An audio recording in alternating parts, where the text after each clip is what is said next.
अध्याय 6। पिंडदान का महत्व।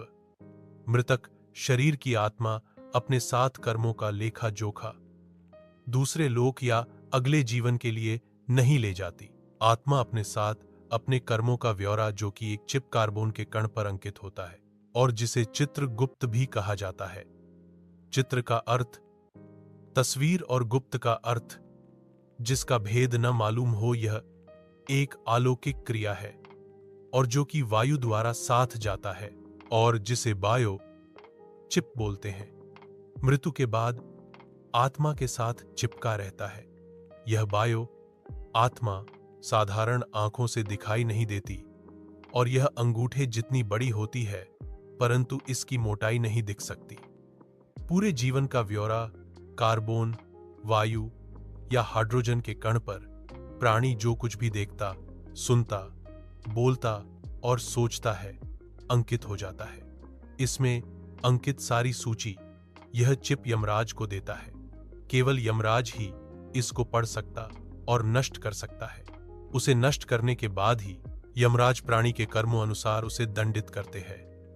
जब तक बायो चिप आत्मा के साथ रहता है, बायो आत्मा दूसरा शरीर धारण नहीं कर सकती।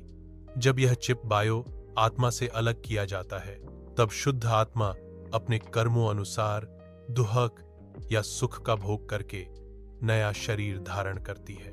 मृत्यु उपरांत बायो आत्मा मृतक शरीर में प्रवेश करने की कोशिश करती है, परंतु यह प्रेत आत्मा मृतक शरीर उसकी अस्थियों के पास वायु में दुखी रूप में मंडराती रहती है। प्रेत आत्मा मृत स्थान पर तब तक रहती है जब तक यह प्रेत आत्मा से बायो आत्मा में नहीं बदल जाती। यह बायो आत्मा ही यमराज के पास जाने में सक्षम होती है। इस प्रेत आत्मा को बायो आत्मा में परिवर्तन करने के लिए पिंडदान की आवश्यकता होती है। पिंडदान पुत्र, रिश्तेदार या किसी और द्वारा भी संपन्न कराया जा सकता है। यह 10 दिन की रस्म है। पिंड को भागों में बांटा जाता है। 2 भाग 5 भूतों पृथ्वी, जल, वायु, अग्नि और आकाश, 1 भाग यमदूतों और 1 भाग प्रेत आत्मा के लिए अर्पण किया जाता है। दिन तक यह भोज खाने के बाद प्रेत आत्मा प्रेत शरीर में, जिसका नाप मनुष्य शरीर के हाथ जितना होता है, बदल जाती है और 10वें दिन इसको शक्ति मिलती है। इस शक्ति के साथ यह यमराज तक के रास्ते पर चलने को तैयार हो जाती है। इस रास्ते को मृत्यु सड़क भी कहा जाता है।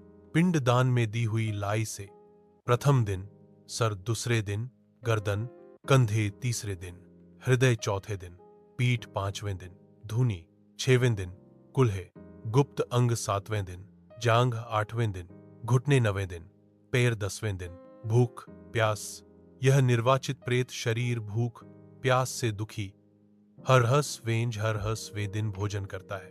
13वें दिन प्रेत शरीर यमदूतों के पाशबुधों में जकड़ा एक बंदी बंदर की तरह मृत्यु सड़क पर घसीटता हुआ चलता है। यम नगरी की दूरी 1.6 योजन बॉन्ड सीज की मी लग भग है और एक दिन रात में 1.6 योजन चलना पड़ता है। हराइच पौर रास्ते में अनेक प्रकार की यातनाएं, दुर्लभ रास्ते, भयानक पीड़ाएं, हराइच महीनों तक सहते हुए यमराज का राज्य शुरू होता है।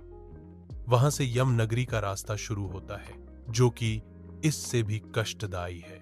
टिप्पणी: कई विद्वानों का मत है कि यह प्रेत आत्मा वायु की सहायता से चलती है और हम यह समझ सकते हैं कि जो वायु प्रेत आत्मा को लेकर चलती है, उसे कई प्रकार के वातावरण जैसे बदबू, नदी, पहाड़, ठंड, गर्मी, जानवर आदि के पास से निकलना पड़ता है।